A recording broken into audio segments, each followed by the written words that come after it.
네, 우리 축복의 말씀을 함께 선포하기를 원합니다. 한 목소리로 외치겠습니다. 마라나타, 아멘. 주 예수여 오시옵소서. 나는 전도자입니다. 나는 선교사입니다. 아멘. 네, 오늘 말씀의 제목은 참 만족입니다. 참 만족을 얻는 시간이 되시기를 예수님의 이름으로 축복합니다. 구약 성경의 마지막 성경이 무엇입니까? 네, 말라기입니다, 여러분. 말라기 선지자가 나오는 말라기서인데, 그러면 신약에 처음으로 등장하는 또 아주 귀한 인물이 누구입니까? 세례 요한입니다. 말라기 선지자부터 세례 요한까지, 세례 요한이 등장하기까지 걸리는 시간이 있습니다. 그 시간을 400년이라고 말을 하고 있습니다. 그럼 400년 동안 하나님은 어떠한 말씀도 안 하셨을까요? 공식적으로는 그렇습니다, 여러분. 400년 동안 말라기서부터 세례 요한까지 하나님께서 아무 말씀을 안 하셨다고 하셔서 신학자들은 침묵기 또는 영적 암흑기라고 표현을 하고 있습니다. 하나님께서는 침묵하시는 시간이 있다라는 것입니다. 그래서 우리가 아무것도 느끼지 못하고 오히려 암흑기 같은 시간을 지나는 때를 느낄 때가 있습니다. 그런데 구약에서 신약으로 넘어오는 이 귀한 시기, 너무나도 귀한 시기 아닙니까? 누가 옵니까 앞으로? 예수님이 오십니다. 근데 왜 하나님은 이스라엘 가운데 아무런 말씀을 주시지 않았을까요? 구약 성경의 계시의 대상, 그러니까 나타내고 드러내는 그 대상은 누구냐면 유대인들에게 하나님은 말씀을 하셨습니다. 근데 신약 성경은 누구에게 말하는 대상이 누구입니까? 바로 온 민족 모든 사람들입니다, 여러분.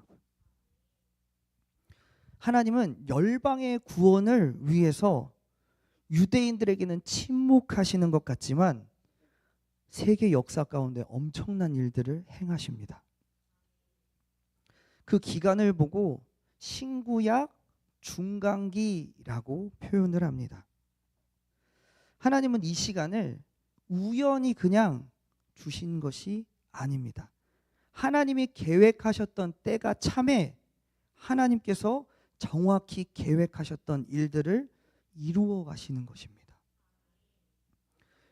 우리는 듣지도 보지도 못하고 참으로 답답한 시간들이지만 하나님께서는 그 시간 가장 선한 일을 행하고 계십니다. 정확하게 준비된 시간입니다. 그래서 이 영적 암흑기라고도 말했고 신구약의 중간기라고도 말했던 이 시기에 전 세계의 역사들은 창조주 하나님의 뜻대로 돌아가기 시작합니다.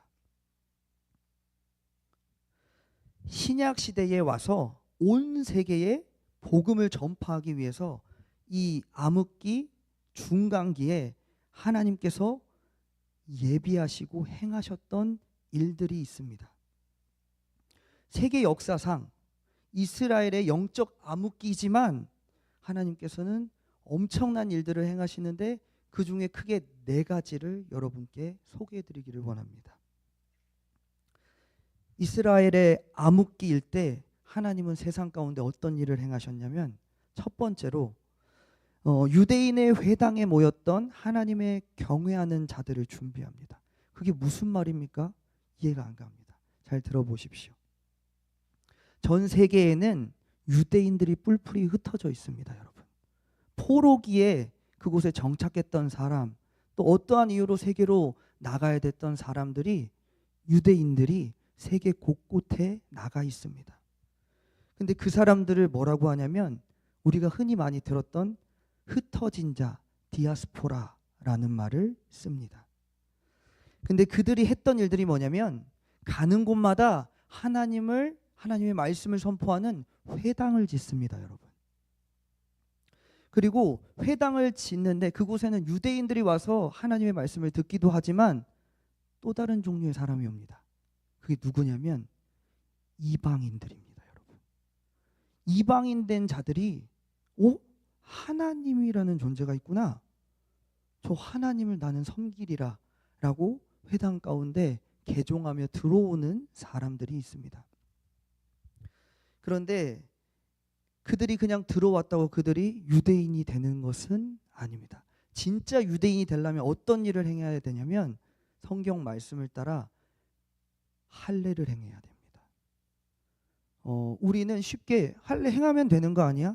근데 그 정도의 수준의 일이 아닙니다. 할례는. 그 당시에는 마취가 없었습니다, 여러분. 네, 많이 아팠을 것 같습니다. 네. 왜 웃음을 참으십니까, 여러분? 네. 네. 그 당시에는 마취가 없었습니다, 여러분. 엄청난 고통을 감수해야 됐기에 심지어 그게 믿을만 한지 안 한지도 모르는데 나의 신체를 맡길 수가 있겠습니까?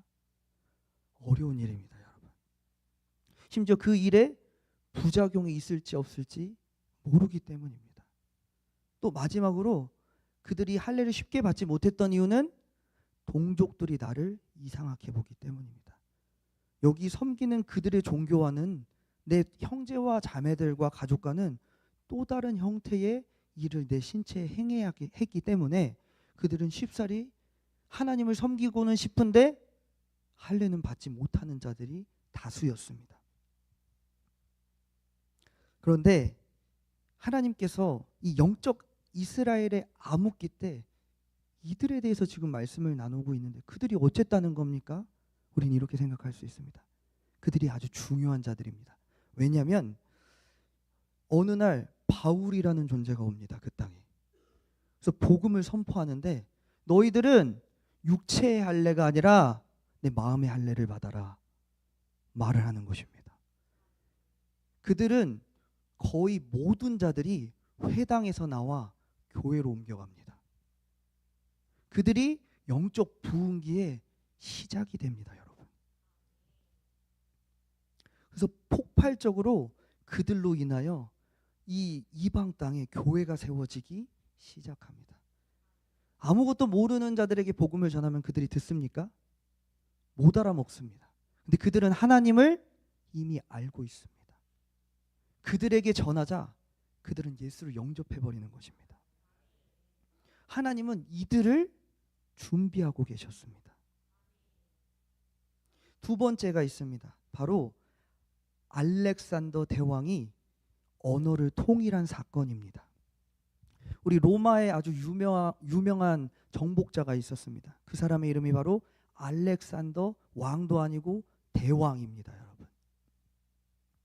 그는 유럽과 아시아의 수많은 지역을 정복하고 그곳에 자기의 군대를 주둔시키고 자기의 사람들을 심습니다. 그리고 자기가 정복했던 곳마다 언어를 통일시키는데 그게 바로 헬라어입니다, 여러분. 그렇게 언어를 통일하자 복음이 전파되는데 지대한 도움을 주게 됩니다.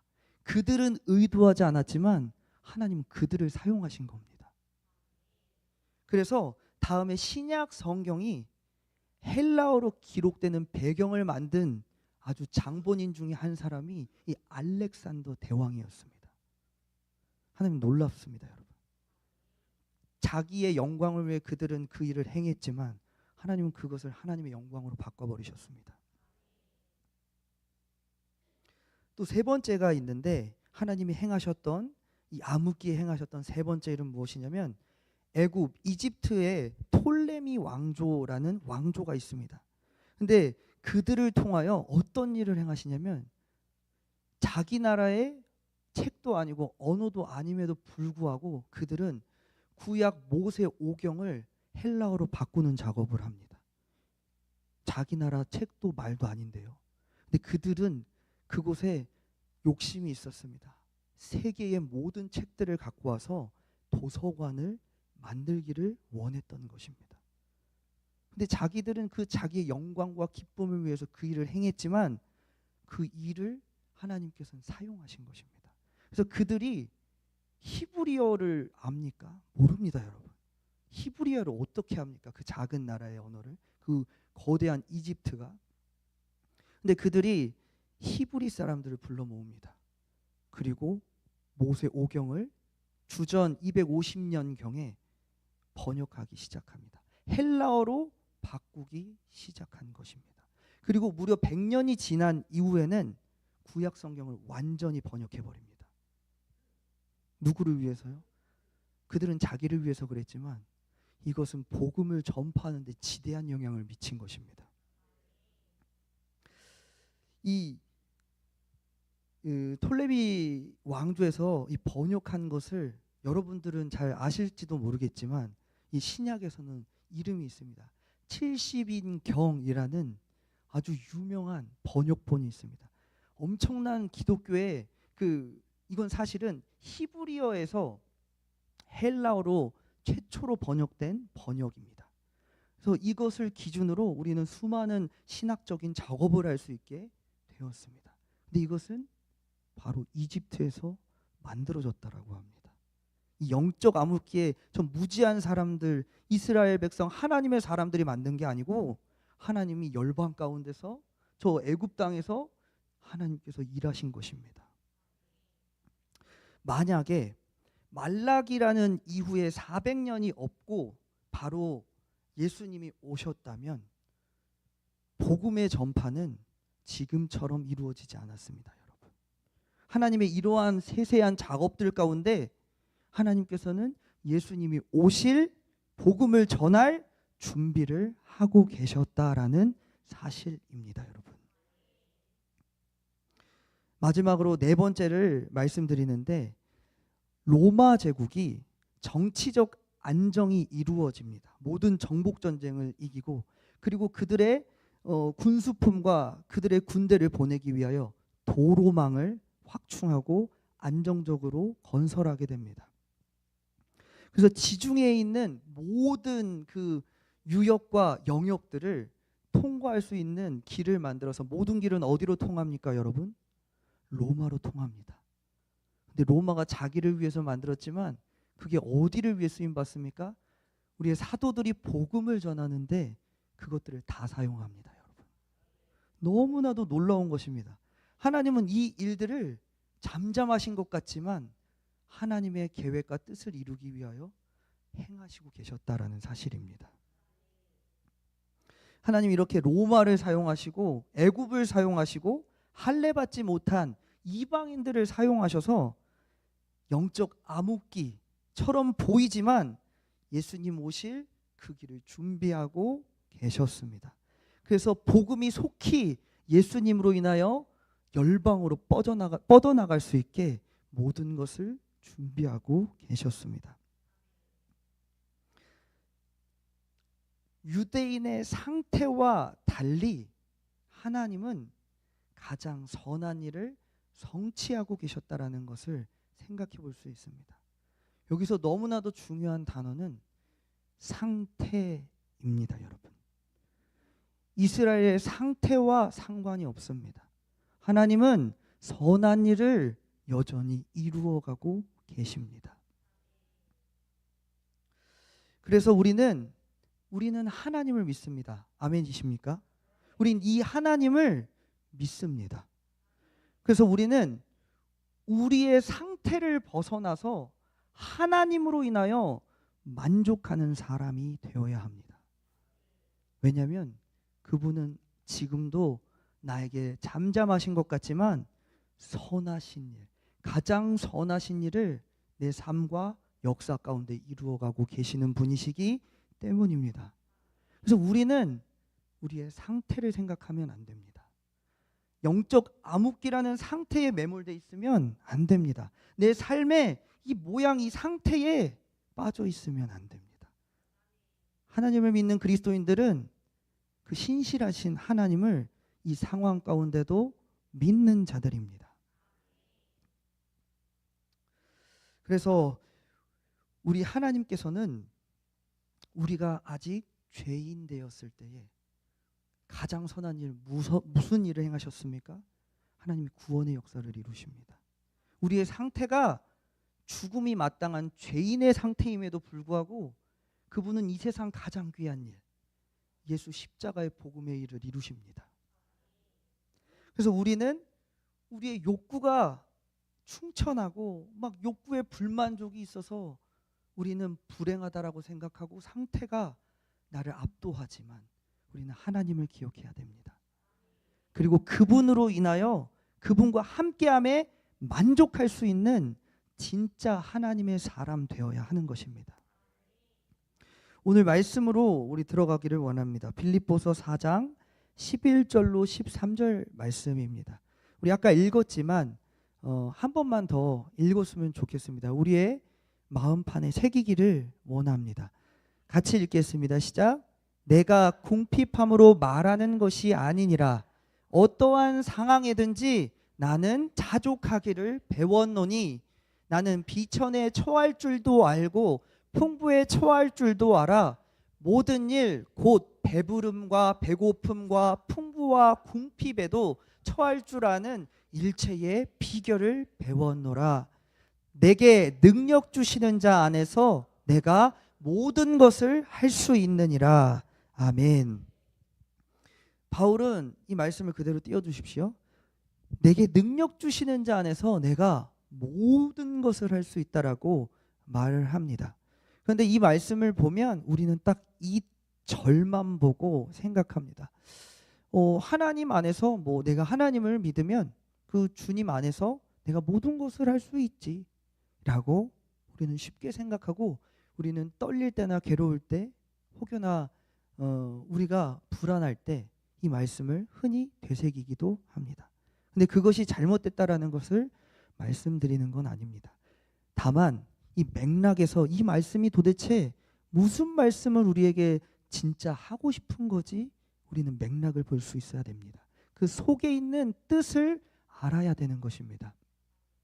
11절 12절 말씀을 보면 바울이 말하는 그 모든 것을 할 수 있다라는 게 무엇이냐면 내게 힘 주시면 난 모든 것을 할 수 있어 라는 뜻이 아니고 내가 어떠한 형편에 있든지 만족하는 것을 배웠다라고 말을 하는 것입니다. 너무나도 중요한 말입니다, 여러분. 모든 것을 할 수 있다는 건 내 상황과 상관없이 나는 하나님으로 인하여 만족할 수 있는 사람이야. 이것을 말하고 있는 것입니다. 즉 그리스도인은 우리의 상태와 우리의 상황에 만족스러워서 만족하는 자들이 아닙니다. 잘 기억하십시오. 상태에 만족스러움은 있을 수 있지만 우리는 그 만족을 추구하며 그것으로 참 만족을 갖는 자들이 아닙니다. 진짜 만족은 내 상태를 뛰어넘어 하나님과 함께함의 만족을 얻는 것입니다. 우리는 그런데 이 사실을 쉽게 잊고 살아갑니다. 우리는 보이는 것이 집중됩니다. 그리고 보이지 않는 우리 하나님이 쉽게 잊어집니다. 그래서 잊어버렸기 때문에 그분으로 인한 만족도 잊어버립니다, 여러분. 그래서 여러분, 우리의 삶에 참 만족이 없습니다. 참 만족이다. 내 삶은 진실로 참 만족이다 라고 고백할 수가 없습니다. 왜냐하면 주님과 함께함을 잊어버렸기 때문입니다. 여러분, 참 만족은 그리스도와 연합할 때 오는 것입니다.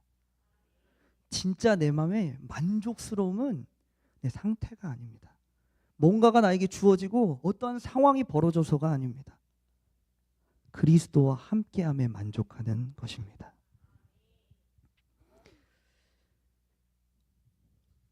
그런데 우리에게 그리스도와 함께함이 없기 때문에 참 만족이 없습니다.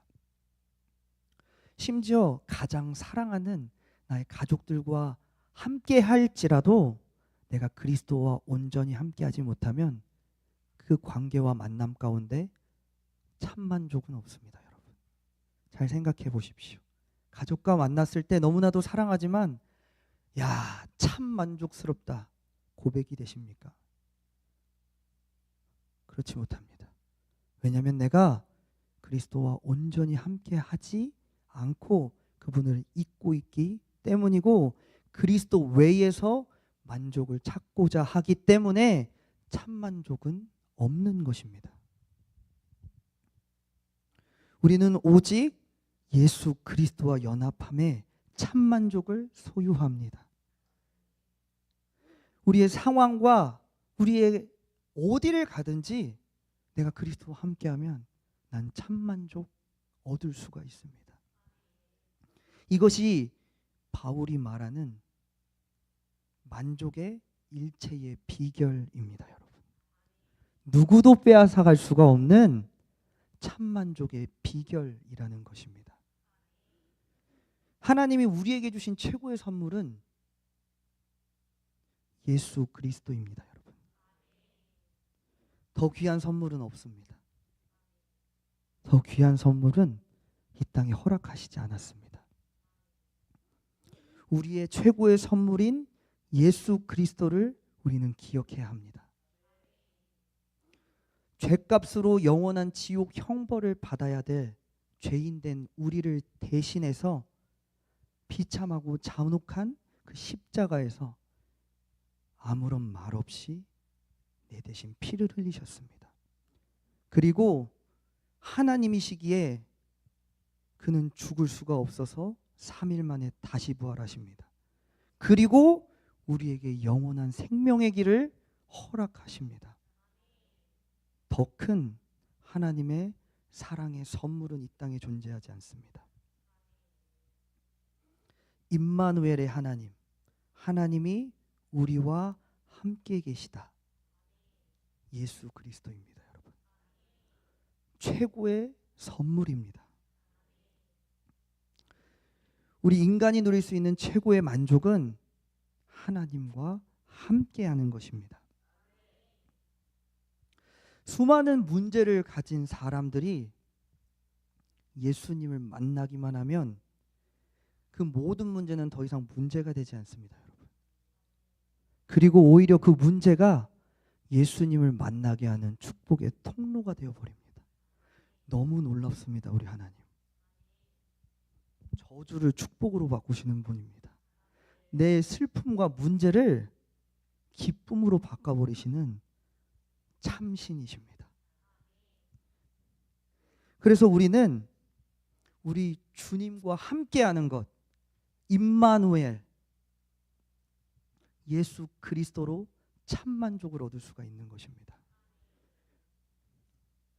천국의 가장 천국된 요소 혹시 기억하십니까? 바로 하나님입니다. 천국에 하나님이 안 계시면 그곳은 더 이상 천국이 아닙니다. 하나님이 함께 계심에 천국이 천국 되는 것입니다, 여러분. 무엇을 말씀드리고 싶냐면 예수님과 함께함을 최고의 가치로 여기시라는 것입니다. 이 가치를 아셔야 합니다, 여러분. 그곳에 참 만족이 있기 때문입니다. 내 삶과 주님이 연합하기만 하면, 주님과 함께하기만 하면 내 삶은 주님이 함께 계시기에 천국이 됩니다, 여러분. 그래서 우리는 우리의 어떠한 상태의 만족이 아니라 주님과 연합함을 최고의 가치를 두고 살아가는 사람들이 되어야 하는 것입니다. 성경에는 하나님과 동행하고 놀라운 은혜를 받았던 많은 사람들이 나옵니다. 그런데 진짜 놀라운 것은 우리가 보기에 그들의 삶이 참으로 기구했다라는 사실입니다. 하나님이 말씀하시는 그들이 인생을 잘 살펴보니까 야, 인생 참 기구하다라고 살았던 인물들입니다. 노아가 있습니다. 노아는 하나님과 동행하였던 유일한 그 당시의 당대 의인이었습니다. 너는 내가 인정하마. 너만은 내가 너를 심판할 수가 없어. 라고 인정했던 인물이 노아입니다. 그런데 그가 살았던 삶은 무려 120년 동안 배만 짖는 삶을 살았습니다. 나의 자아를 한번 성취해 볼게요. 내가 하고 싶은 일을 하고 싶어요. 빛나는 일을 하고 싶어요. 가 아니고요. 그는 하나님 말씀 듣고 다만 120년간 자녀들과 함께 방주를 뒤졌던 인생을 살았던 인물입니다. 아브라함이 나옵니다. 아브라함을 하나님은 축복하십니다. 복의 근원이 되게 하시고요. 그래서 모래와 하늘의 별과 같이 자손을 주시겠다라고 그에게 약속을 주시고 또 그에게 가나안 땅을 주시고 만민이 너로 인하여 복을 받을 거야 라는 엄청난 축복을 주십니다. 그런데 하나님은 그의 그 삶 가운데 끝까지 허락하시지 않다가 99세에 얻은 그 독자를 갑자기 너의 손으로 죽이라고 합니다. 이 어떻게 감당합니까, 이 일을? 모세가 나옵니다. 모세는 정말 엄청난 사람이었습니다. 바다를 갈랐다? 저는 본 적도 없고 앞으로도 못 볼 것 같습니다. 바위를 치면 물이 터져 나오고 심지어 전능하신 하나님을 대면하여 보았다라고 했던 인물이 바로 모세입니다. 근데 그의 삶이 얼마나 힘들었냐면 뜨거운 광야 가운데 몇 년을 살았는지 아십니까? 120년 인생 가운데 40년은 왕궁에서 살았지만 80년 동안 광야 생활을 합니다. 심지어 죽을 때까지요. 그리고 심지어 그곳에서 약속의 땅, 가나안 땅을 눈앞에 두고 죽습니다.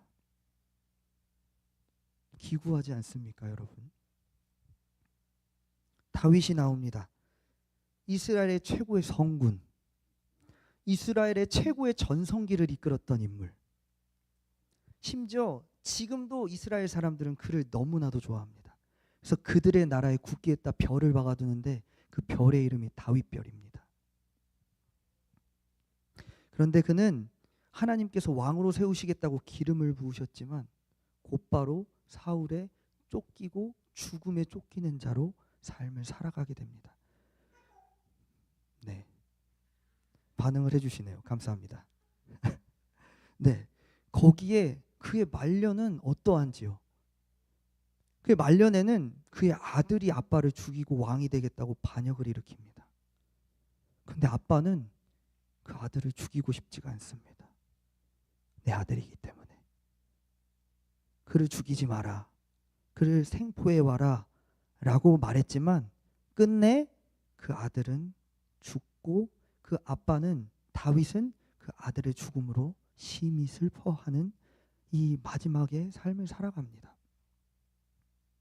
기구합니다. 엘리야가 나옵니다.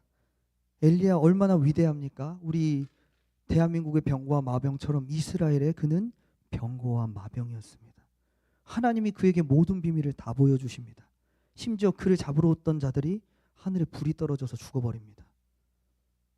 그런 사람이 어디 있습니까, 여러분? 근데 그가 그의 삶 가운데 이세벨에게 쫓기는 시점이 옵니다. 이세벨이라는 이방 여자가 그 여왕이 왕의 아내가 죽이려고 군사들을 보내며 죽이려고 막 쫓아옵니다. 그러자 이 엘리야가 얼마나 괴롭고 힘들었는지 하나님께 말씀합니다. 하나님, 그러지 마시고 제 목숨 좀 가져가 주세요. 너무 힘들어요, 하나님. 하나님의 엄청난 일을 행하는 도구로 사용됐던 사람이지만 그는 자기의 목숨을 주기에 올려드립니다. 너무나도 힘들었던 삶을 보여주는 대목입니다, 여러분. 어떻습니까, 여러분? 이들의 삶을 보면, 그 상태를 보면 만족이 느껴지십니까? 만족이 안 됩니다, 여러분. 그 삶이 정말 기구하고 너무 슬프다. 난 안 돼. 난 엘리야는 안 할게. 너가 해. 우린 이러고 싶지 않습니까? 근데 그들은 참 만족의 삶을 살았습니다, 여러분. 그들은 그 상태가 아니라 하나님과 함께함에 참 만족의 삶을 살았던 자들입니다.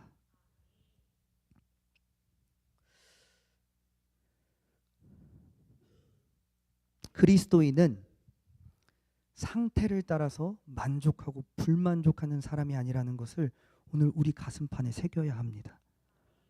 그렇게 사는 것 아닙니다. 우리는 그렇게 살라고 부름받은 자들이 아닙니다. 내게 좋은 차가 있고 없고, 좋은 옷과 내게 명예와 내게 건강과 그 어떠한 좋은 것이 있다고 우리는 만족하는 삶을 살 수 있는 존재들이 아닙니다. 우리 가장 귀하신 예수님과 함께 할 때 만족할 수 있는 사람들입니다. 그래서 우리가 바울처럼 상황과 여건과 때와 상관없이 항상 만족할 수 있습니다. 하나님은 이 비밀을 우리가 갖기를 원하십니다. 이 귀한 바울만 알고 있던 이 비밀을 오늘날 우리 충성교회가 소유하기를 원하십니다, 여러분. 너무나도 귀한 최고의 복이기 때문입니다. 세계적인 학자이신 노진준 교수님이라는 분이 이런 말씀을 하셨습니다. 얼마 전에 당진에 오셔서 우리 나라 사모님이랑 같이 가서 또 나라 사모님 다니는 학교의 은사 선생님이 교수님이셔서 또 뵙게 되었는데, 근데 참 저에게 그때 레마로 주시는 말씀이 너무나도 기가 막혀서 참 함께 나누기를 원해서 여러분에게 나누기를 원합니다. 이런 말씀을 하셨습니다. 사람은 뭔가가 없어서 불행한 게 아니라 비교하기 때문에 불행한 거야 라고 말씀하셨습니다. 옆 사람이 벤치 타면 옆 사람의 우리 시집가지 않은 저희 앞으로 결혼할 처제가 아니라 누구죠? 처자들이 있는데 옆 사람이 잘생긴 남편과 돈 많은 남편과 결혼하면 자신과 비교하게 됩니다. 곧바로 비교하면 우리는 어디로 들어갑니까? 불행으로 들어갑니다, 여러분. 불행은 비교하기 때문에 우리에게 오는 것입니다. 그런데 혹시 여기서 날개가 없어서 불행하신 분 손 들어 보십시오. 날개가 없어서 불행하다라고 생각하시는 분 계십니까? 옆 사람도 날개가 없기 때문에 난 불행하지가 않습니다. 옆 사람이 나에게 달렸다면 나도 달려야 합니다. 이것이 바로 우리의 불행한 그 모습입니다. 불행의 이유입니다, 여러분. 우리는 우리의 상태를 비교합니다, 여러분. 계속 상태를 말씀드리고 있습니다. 상태를 비교하기 때문에 우리는 만족할 수가 없습니다. 그래서 만족이 되지 않기 때문에 불행한 것입니다, 여러분. 그런데 오늘 바울은 감옥에 있어도 배가 고파도 참 만족을 누립니다. 근데 그 이유가 그리스도와 함께하기 때문이었습니다. 그리스도와 함께함을 최고의 가치로 여기는 사람이었기 때문에 그 비교하며 불행한 삶을 살아갔던 자가 아니고 참 만족을 누릴 수 있었던 하나님의 사람이었던 것입니다. 우리 요한복음 6장 35절 말씀을 끝으로 함께 읽어보고 우리 마무리를 하면 좋겠습니다. 한 목소리로 우리 읽기를 원합니다. 같이 읽겠습니다. 시작. 예수께서 이르시되 나는 생명의 떡이니 내게 오는 자는 결코 줄이지 아니할 터요 나를 믿는 자는 영원히 목마르지 아니하리라. 아멘. 예수께 가면 줄이지 않습니다. 그런데 결코 줄이지 않습니다. 근데 예수께 가서 그를 믿는 자는 목마르지 않는데 잠깐이 아니고 영원히 목마르지 않습니다. 그러니까 예수께 가면, 예수와 함께하면 참만족, 아무도 빼앗아갈 수 없는 참만족을 소유한다라는 것입니다. 우리는 이 참만족을 소유하는 자들이 되어야 합니다. 우리의 가치는 더 이상 상태에 있어서는 안 됩니다. 아무리 마셔도 목마른 바닷물과 같은 상태를 만족시키려는 자들이 되면 안 됩니다. 우리는 영원히 목마르지 않고 결코 줄이지 않게 하시는 예수 그리스도와 함께하는 자들이 되어야 합니다. 그리고 그와 함께함에 오늘 또 만족하는 사람들이 되어야 하는 것입니다. 우리의 삶이 그렇지 못했기 때문에 우리는 불행하고 만족스럽지가 않은 것입니다. 이 시간 우리 함께 기도로 나아갑시다. 하나님, 저는 지금까지 잠잠하신 하나님 앞에 내 상태로 불만이 너무 많았어요. 돈이 없어요. 아파요. 하나님, 나 아무것도 없는 것 같아요. 내 가정은, 내 몸은 모든 것이 다 깨어져 버린 것 같아요. 하나님. 근데 하나님은 그걸 말씀하시지 아니하십니다. 여전히 가장 선한 일을 행하시고 있는 그 하나님께서는 그리스도로 인하여 만족하는 거야 라고 말씀하고 계십니다. 이 시간 우리의 삶을 회개하며 하나님, 이제는 내가 그리스도로 인하여 만족하는 진짜 그리스도인, 그 누구도 빼앗아갈 수 없는 참만족을 소유한 그리스도인 되게 하여 주시옵소서. 우리 이 시간 주님 3번 부르면서 하나님께 나아갑니다. 주여, 주여, 주여.